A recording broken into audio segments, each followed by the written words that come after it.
Have you ever trusted a complete stranger with something valuable, only to have it stolen minutes later? What if I told you that same stranger would end up saving your entire career? Today I am sharing a story that will make you rethink how you judge people based on their appearance. This is a true story about trust, redemption, and how one mistake led to an unexpected miracle. So sit back and let me tell you about Maria and the homeless man who changed everything. Before we dive into this incredible journey, if you enjoy stories that restore your faith in humanity, click that subscribe button right now. It is the best way to support our channel, and make sure you never miss stories like this one. Now let's begin.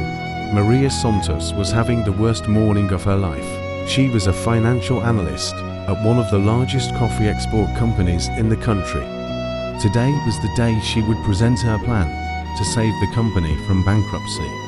Millions of dollars were being lost every month. The European market was slipping away, and Maria believed she had found the solution. She had worked on this presentation for 3 months. Every number was checked, every graph was perfect, every analysis was reviewed 100 times. The CEO of the entire company was flying in just to hear her proposal. This was her moment.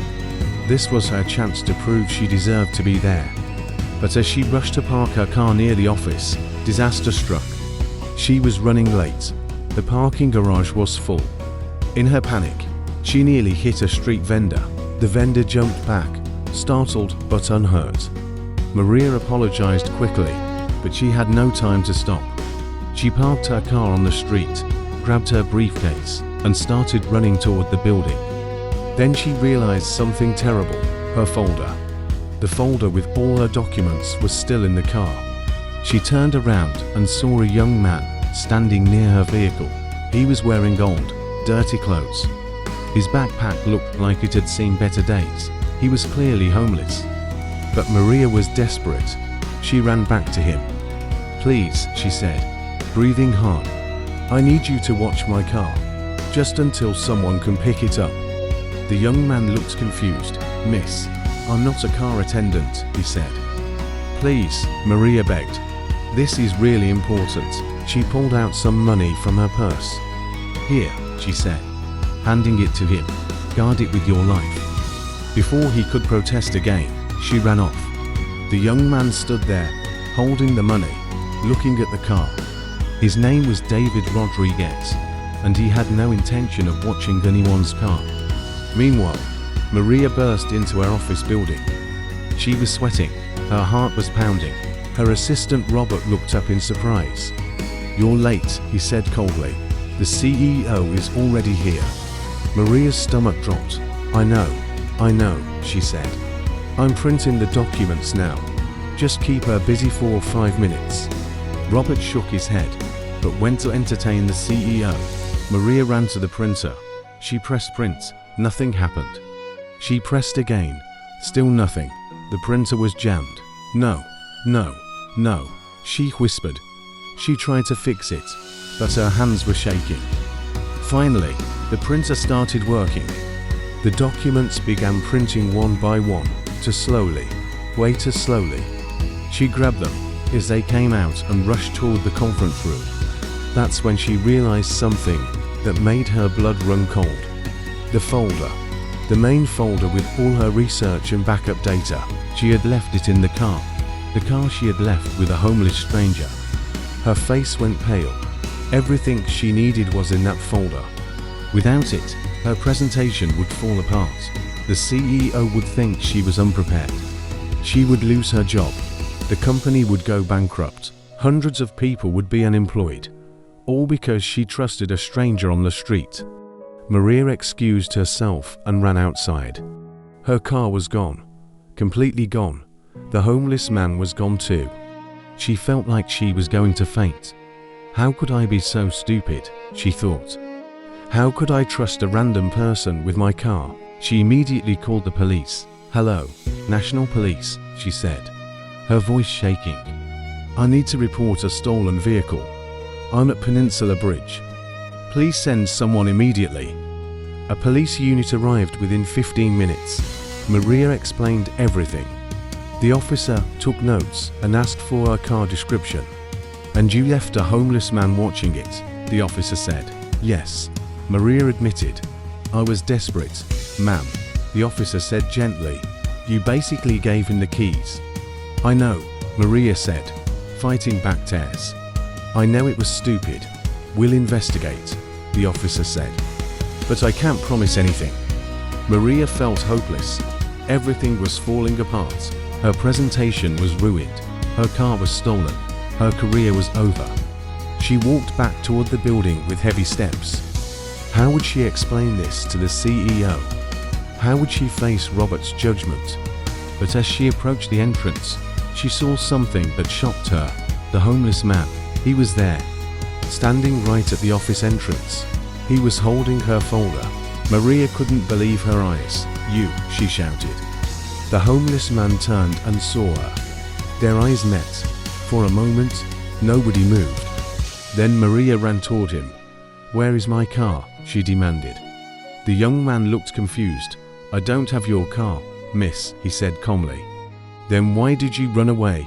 Maria asked, her voice rising. "I didn't run away," David said. "I went to return your folder. You forgot it in the car." He held out the folder to her.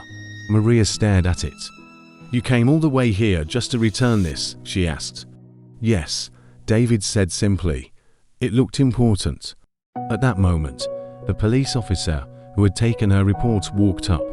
"Is this the man?" the officer asked Maria. "Yes," she said, still confused. "Did you take her car?" the officer asked David. "No, sir," David said. "I don't even know how to drive." The officer looked at Maria. "Do you have any proof he took it?" he asked. Maria hesitated. She realized she had no proof at all. She had just assumed. "No," she admitted quietly. "Then we can't do anything," the officer said. "But I could take him in for questioning if you want." Maria looked at the young man. He had kind eyes, tired eyes, but honest eyes, and he had traveled across the city just to return her folder. "No," Maria said finally. "That won't be necessary. Let him go." The officer nodded and left. David started to walk away. "Wait," Maria called out. He stopped and turned. "Thank you," she said, "for bringing this back." David nodded and started walking again. But something stopped Maria. Something he had said earlier. "Wait," she called again. David turned back, looking tired. "How did you know what was in my folder?" Maria asked. "I read it," David said, "while I was waiting." "You read my business proposal?" Maria asked, surprised. "Yes," David said. "And if you don't mind me saying, you're going to fail." Maria was stunned. "Excuse me," she said. "Your plan won't work," David said calmly. "You're focusing on the wrong problem." "Who are you to tell me that?" Maria asked, offended. "Someone who used to do what you do," David said. "Before I lost everything." Maria studied him carefully. There was something about the way he spoke, something educated, something that didn't match his appearance. "What do you mean my plan won't work?" she asked. "Your company is losing money because your coffee arrives late to Europe," David explained. "Not because of prices or shipping routes. By the time your product gets there, your competitors have already sold to your buyers. So you have nobody left to sell to." Maria felt her heart skip a beat. Nobody in her company had noticed that. Not her team, not her managers, not even her. "How do you know this?" she asked quietly. "Because I read your data," David said. "And I used to run an import-export business. Small details matter. And you missed this one." Maria's mind was racing. If he was right, her entire presentation was wrong. She would go in there and propose solutions that wouldn't solve anything. The company would still fail. "Come with me," Maria said suddenly. "What?" David asked. "Come with me to my office," Maria said. "Explain to me what I'm doing wrong. And if you're right, I'll give you a job." "I don't want a job," David said. "Then why did you come here?" Maria asked. "Because you trusted me," David said quietly. "Nobody has trusted me in a very long time. I just wanted to return the favor," Please, Maria said. If what you're saying is true, hundreds of people will lose their jobs. I need your help. David looked at her for a long moment. Then he sighed. Okay, he said. I'll help you. But only because you listened. Most people don't listen. Thank you, Maria said with relief. Now come on. We don't have much time. They walked into the building together. Robert, the assistant, saw them coming. His mouth dropped open. You can't be serious, he said to Maria. You're bringing him inside. Yes, Maria said firmly. He's going to help me fix the presentation. He's a homeless man, Robert said loudly. He could be dangerous. He's more educated than you think, Maria shot back. Now please get him a suit. A suit? Robert asked in disbelief. Yes, Maria said. The CEO is waiting and I need him presentable. This is insane, Robert muttered. But he did as he was told. While David changed clothes, Maria reviewed her folder. Everything he had said was true. The data was right there. She had been so focused on prices and routes that she missed the obvious. Timing. Her coffee was arriving though the buying window closed. It was such a simple problem, but it had cost the company millions. When David came out in the suit, he looked completely different, professional, confident, like the businessman he used to be. Okay, Maria said. Explain everything to me, step by step. And David did. He showed her how European buyers typically purchased on Wednesdays. Her company's coffee arrived on Thursdays.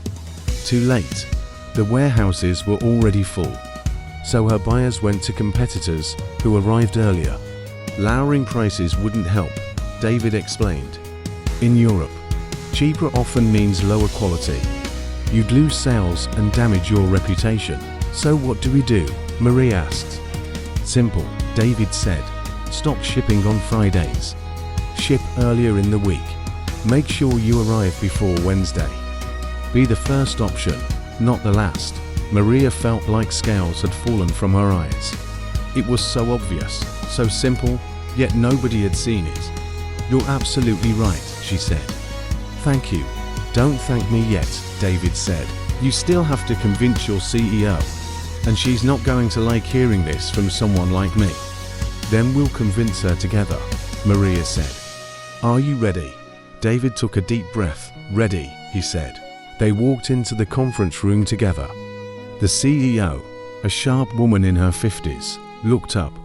Her eyes immediately went to David. Who is this? She asked. This is David Rodriguez, Maria said, master in international business. He's going to help me present the solution. Before Maria could continue, Robert burst into the room. CEO, he said urgently, I need to speak with you. Not now, Robert, the CEO said. It's important, Robert insisted. This man is a fraud. Excuse me, the CEO said, turning to him. I did research on him, Robert said, pulling out his phone. He was in prison. He's a con artist, a failed businessman who lost everything. The room went silent. Maria felt her heart sink. David's face remained calm, but she could see the pain in his eyes. Is this true? The CEO asked David. Yes, David said quietly. I made mistakes. I trusted the wrong people. I lost my business, my money, my home, and yes, I spent time in jail. Then why should we trust you? The CEO asked. You shouldn't, David said. You should trust the data, not me.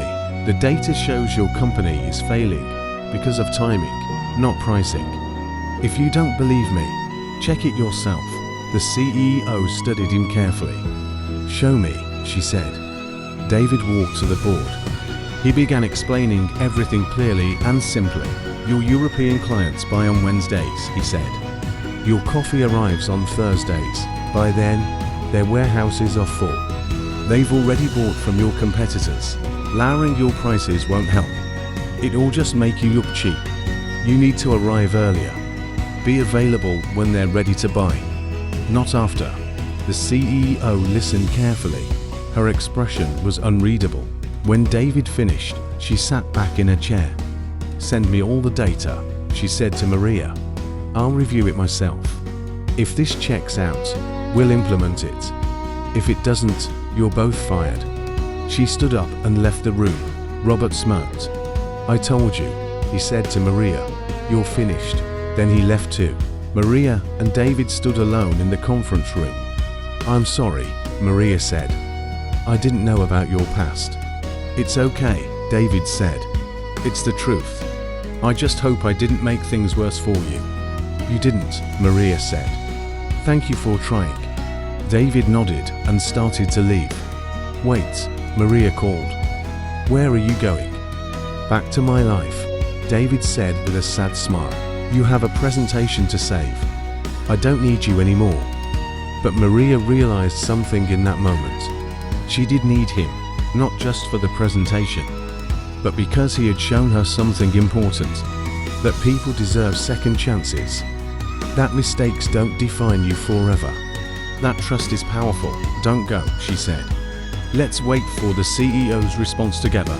David hesitated. Then he nodded and sat down. They waited for 3 hours. During that time, they talked. David told her his story. How he had built a successful import business. How he had trusted a partner who betrayed him. How everything collapsed in a matter of months. How he lost his home, his savings, his reputation. How he ended up on the streets. But also how he was trying to rebuild. How he was taking life one day at a time. How he hadn't given up hope. Maria listened to every word. She realized that David wasn't just smart. He was strong. Stronger than anyone she knew. Finally, Maria's phone rang. It was the CEO. Her hands trembled as she answered. The data is correct, the CEO said. Your analysis was perfect. Come to my office tomorrow morning. Both of you. She hung up. Maria looked at David with wide eyes. We did it, she whispered. Then she started crying. All the stress, all the fear, all the relief came pouring out. David didn't say anything. He just waited patiently until she composed herself. I'm sorry, Maria said, wiping her tears. Don't be, David said kindly. You took a big risk today. You trusted a stranger. That takes courage. So did you, Maria said. You helped someone who could have sent you to jail. David smiled. I guess we both believe in second chances, he said. They left the office together. Outside, Maria offered to give David a ride. But then she remembered. Her car was still missing. They both laughed. It was the first genuine laugh either of them had in a long time. I'll call you a taxi, Maria said. It's okay, David said. I'm used to walking. Before he left, Maria stopped him. Can I have your number? She asked. I'd like to stay in touch. David recited his number. Maria typed it into her phone. You're not going to write it down? She asked. I don't need to, David said, tapping his head. I remember everything, Maria smiled. See you tomorrow, she said. See you tomorrow, David replied. And he walked off into the evening. Maria watched him go. She realized that this homeless man had saved her career. And maybe, just maybe, she had helped save him too. The next morning, Maria arrived at the office early. She was nervous but excited. David was already there, waiting outside. He was wearing the same suit from yesterday. It was the only nice thing he owned. Ready? Maria asked. Ready, David said. They walked in together. Robert saw them, and his face turned red with anger. But he said nothing. The CEO called them into her office. She looked serious. I've reviewed everything, she said. Your diagnosis is correct. We've been losing millions because of a simple scheduling error. She paused. I want both of you to lead the European coffee export division. She continued. Maria, you'll get a promotion and a raise. David, I'm offering you a senior analyst position. David's eyes widened. He couldn't believe what he was hearing. The CEO continued. I know about your past, she said to David, but I also know that making one mistake doesn't make you a failure. Failure is when you stop trying, and you clearly haven't stopped. Thank you, David said quietly. I won't let you down." "I know you won't," the CEO said. "Now go save this company." Over the next few weeks, David and Maria worked together closely. They redesigned the entire shipping schedule. They negotiated new contracts with shipping companies. They established reliable delivery windows. And most importantly, they made sure the coffee arrived in Europe every Tuesday, right before the Wednesday buying rush. The results were immediate. Sales started climbing. Clients who had left began returning. New buyers started reaching out. Within 2 months, the company went from losing millions to breaking even. By the 3rd month, they were profitable again. The CEO was thrilled, the board of directors was impressed, and Maria and David became known as the team that saved the company. But not everything was smooth. Robert, the assistant, was bitter. He had been demoted to working under Maria. He resented both her and David. One day, he tried to sabotage them. He sent incorrect shipping information to a major European client. The shipment was delayed. The client was furious. Maria was devastated. All their hard work seemed ruined. But David remained calm. He called the client personally. He explained the situation honestly. He took full responsibility. And he offered a solution, a partial refund and guaranteed priority on the next shipment. The client, impressed by his honesty, agreed. The crisis was averted. When the CEO found out what Robert had done, she fired him immediately. "No second chances for sabotage," she said. Maria felt bad for Robert. But David reminded her of something important. "Second chances are for people who make mistakes," he said. "Not for people who deliberately hurt others." There's a difference. Maria understood. As the months went by, David began rebuilding his life. He rented a small apartment. He bought new clothes. He started saving money. But more than that, he regained something he thought he'd lost forever. His dignity, his confidence, his sense of purpose. Maria watched him transform, and she realized she was transforming too. She had learned to trust her instincts, to value people for who they are, not what they appear to be, to take risks, to lead with courage. One evening, after a particularly successful meeting, David asked Maria if she wanted to get coffee. "Coffee?" Maria laughed. "We work with coffee all day." "I know," David said with a smile. "But I know a place 2 blocks away. They say it's really good. Though I think it tastes better with good company." Maria felt her heart skip a beat. Was he asking her on a date? "I accept," she said, "but on one condition." "What's that?" David asked. "We don't talk about work," Maria said. "No coffee exports, no shipping schedules, no Europe, just 2 people having a conversation." David smiled. "I think I can manage that," he said. They walked to the cafe together. It was small and cozy. They ordered 2 cappuccinos and sat by the window. For the first time in months, they just talked. Not about business, not about problems, just about life.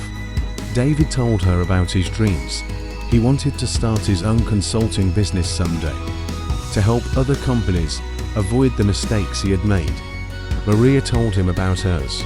She wanted to travel, to see the coffee farms in Colombia and Ethiopia, to understand the entire supply chain from seed to cup. They laughed together. They shared stories. They discovered they had more in common than they thought. Both had been underestimated. Both had faced failures. Both had refused to give up. As the evening grew late, David walked Maria to her car. "Oh wait," Maria said suddenly. "I forgot. I still don't have my car." It was never found.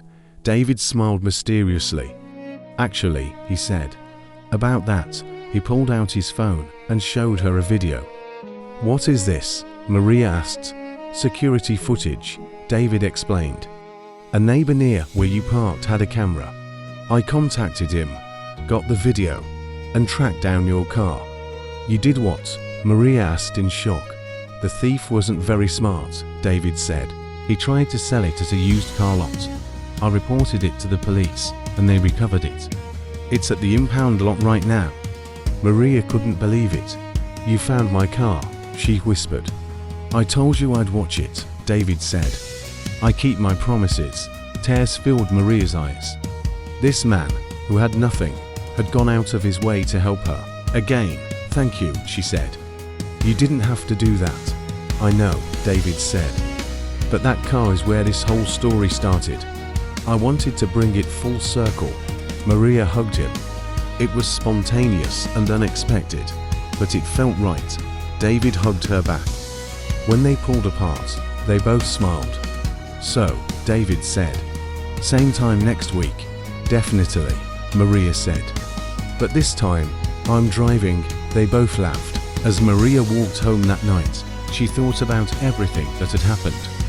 A few months ago, she had been desperate, rushed, and about to lose everything. She had made a reckless decision to trust a homeless stranger. That decision had seemed like a mistake, but it turned out to be the best decision of her life, because that stranger became a colleague, then a friend, and maybe, someday, something more. She had learned that people are not defined by their circumstances, that everyone deserves dignity and respect, that second chances can change lives, not just for the person receiving them, but for the person giving them too. 6 months later, the company held a celebration. They had achieved record profits. The European division was thriving. New markets were opening in Asia. Everything was going better than anyone had imagined. The CEO gave a speech. She thanked everyone for their hard work, but she especially thanked Maria and David. "These two people saved our company," she said. "Not with complicated strategies or expensive consultants, but with simple observation, clear thinking, and courage." Everyone applauded. Maria and David stood together at the front of the room. They had come so far. After the celebration, the CEO pulled them aside. "I have a proposal for you both," she said. "I want you to start a consulting division within the company. Help other businesses solve their problems. Share what you've learned. What do you think?" Maria and David looked at each other. They didn't need words. They both knew this was the right next step. "We accept," Maria said. "Excellent," the CEO said. "You'll have full autonomy and resources. Make it happen." Over the next year, they built something incredible. A consulting team that helped struggling businesses. They worked with small family companies and large corporations. They solved problems others had missed. They saved jobs. They prevented bankruptcies. And they did it all with the same philosophy. Listen carefully, look for simple solutions, and never judge people by their appearance. David's story became somewhat famous in business circles. He was invited to speak at conferences. He shared his journey from success to homelessness and back again. He talked about the importance of resilience, humility, and second chances. People were inspired. Many who had lost hope found it again through his words. Maria also flourished. She became known as a leader who valued people over profits, who built teams based on talent, not credentials, who took risks on unconventional ideas. Together, they were unstoppable. But beyond their professional success, something else had grown. Their friendship had deepened into love. It happened gradually, naturally. Neither of them had planned it, but working side by side every day, facing challenges together, celebrating victories together, they had become inseparable. One evening, David took Maria back to that same small cafe, the one where they'd had their first long-work conversation. They sat at the same table by the window. "Do you remember what you said that first time we came here?" David asked. Maria thought for a moment. "I said we couldn't talk about work," she recalled. "Only about starting over." David nodded. "I've been thinking about that a lot," he said. "About starting over." He took her hand.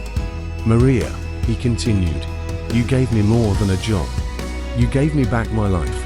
You saw something in me when everyone else saw nothing.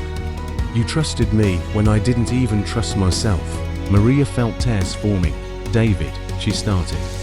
But he gently interrupted. "I'm not good with fancy words," he said, "and I don't have much to offer, but I can promise you this. I will spend every day trying to be worthy of the trust you placed in me. Will you let me start over with you, not as colleagues, but as partners in life?" Maria was crying now, but they were happy tears. "Yes," she whispered. "Yes, 1,000 times yes." They kissed, and in that moment, everything felt complete. The journey that had started with a stolen car and a forgotten folder, that had continued through suspicion, risk, and redemption, had led them exactly where they needed to be. Together, the cafe owner, who had watched them come every week for a year, smiled. He brought them to cappuccinos on the house, he said. "For the couple who reminds me why I love this job," David and Maria thanked him. As they sipped their coffee, they talked about the future, about the lives they would change, about the family they would build, about the love they would nurture outside. The city buzzed with activity. People rushed past, focused on their own lives. None of them knew the story of the two people in the cafe, the analyst who took a chance, and the homeless man who proved everyone wrong. But that didn't matter, because the best stories aren't always the ones everyone knows. Sometimes the best stories are the quiet ones, the ones about ordinary people doing extraordinary things, the ones about trust, redemption, and second chances, the ones that remind us that it's never too late to start over, and that sometimes the person you least expect can change your entire life. As David and Maria left the cafe that night, hand in hand, they passed a young homeless man sitting on the corner. David stopped. He reached into his wallet and pulled out some money. But instead of just handing it over, he knelt down. "What's your name?" he asked the young man. "Thomas," the young man said quietly. "Thomas," David said, "I don't know your story, but I want you to know something. Whatever you're going through right now, it's not forever. I was where you are, and look at me now." He gestured to his suit, to Maria, to the life he had rebuilt. "Don't give up," David said. "Keep trying. Accept help when it comes, and when you get back on your feet, help someone else." He handed Thomas the money, along with a business card. "If you need a job, call me," David said. "I'll give you a chance, just like someone once gave me." Thomas's eyes filled with tears. "Thank you," he whispered. David smiled, stood up, and walked away with Maria. "Did you mean that?" Maria asked. "About giving him a job, of course," David said. "Everyone deserves a chance. That's what you taught me." Maria squeezed his hand. "And that's what you taught me," she said. "That taking chances on people is always worth it." They walked into the night, ready for whatever came next, because they had learned the most important lesson of all, that kindness creates ripples, that trust transforms lives, and that the smallest act of compassion can change everything, not just for one person, but for everyone they touch. And as those ripples spread, the world becomes a little bit better, one second chance at a time. If this story touched your heart, please take a moment to leave a comment below. Tell us about a time when someone gave you a second chance, or when you gave one to someone else. Your story might inspire someone who needs to hear it today. And if you haven't already, please subscribe to our channel and hit that notification bell. We share stories like this every week, stories that remind us of the good in humanity. Thank you for watching, and remember, never judge a book by its cover. You never know who might change your life. See you in the next story.